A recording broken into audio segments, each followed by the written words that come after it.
আসসালামু আলাইকুম, চলে আসলাম নতুন একটা ভিডিও নিয়ে। আজকের রেসিপিটা হলো আমি চাপা শুটকি ভর্তা করব।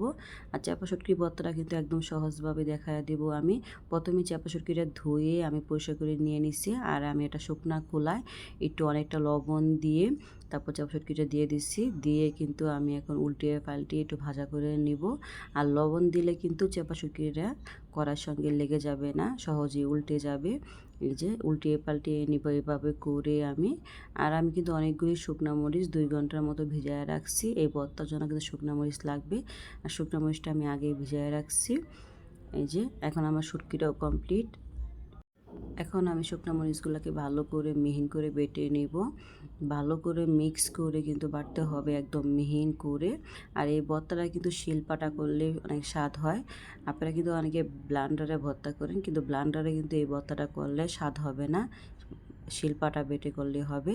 আর এই যে শুটকিটা দিয়ে আমি অনেকটা লবণ দিয়ে দিছি, তাহলে কিন্তু শুটকিটা বাটতে একদম মিহিন হবে, কাঁটাগুলো সহজেই একদম মিক্স হয়ে যাবে, গলে যাবে। শুটকিটাকেও ভালো করে মিহিন করে বেটে একদম মিক্স করে নেব, একটা কাটাও থাকবে না। আর এই লাল মরিচের ভর্তা কিন্তু আমার ছেলের অনেক পছন্দ, কার কার কেমন পছন্দ জানি না।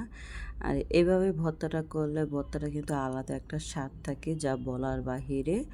এই যে এখন ভর্তাটা বাটা হয়ে গেছে, এখন আমি এটাকে আর একটু মিক্স করে নিব, নিয়ে আমি পেস্ট কুচি দিব। পেস্টটা কিন্তু একদম বাটা মিহিন করব না, আমি আধা বাটা করব যেটাকে বলে।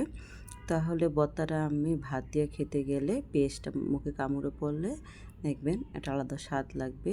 এই যে ভর্তাটা কুচি কুচি করে পেস্টগুলিকে নিচ্ছি, এখন আমি হালকাটা বেটা দিয়ে নেব। হালকাটা বাটা দিয়ে আমি মিক্স করে নেব। এভাবে করে চাপা শুটকি ভর্তাটা একবার হলো বানায় দেখেন, ভর্তাটা অনেক স্বাদ হয়। আর আমার ভর্তার রেসিপিটা কেমন হয়েছে সেটাও আমার কমেন্ট বক্সে জানাবেন।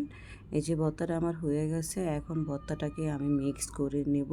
আমি কিন্তু লবণ আগেই দিয়েছি, এখন কোনো লবণ টবণ অ্যাড করব না। এই যে অল্প একটু ভর্তা আমি রেখে দেব, রেখে আমি পাটা মোছা ভাত খাবো। আমি সবসময় পাটা বেটে কোনো ভর্তা করলে তখনই আমি একটু পাটা মোছা ভাত খাই, আমার অনেক পছন্দ। আমার মতো আর কার পছন্দ সেটা কমেন্ট বক্সে জানাবেন, আমি উত্তর দিব। এই যে ভর্তাটাকে আমি উঠিয়ে নেব। এই যে এখন আমি নিয়ে নিব অল্প একটু ভাত, ভাত নিয়ে সে বাকি ভর্তার সঙ্গে ভালো করে মেখে মিক্স করে নেব। যে আর আমাদের দেশে এভাবে করে ভর্তাটা বানায়, আমি দেখছি কুমিল্লাতেও এইভাবে ভর্তাটা খায়।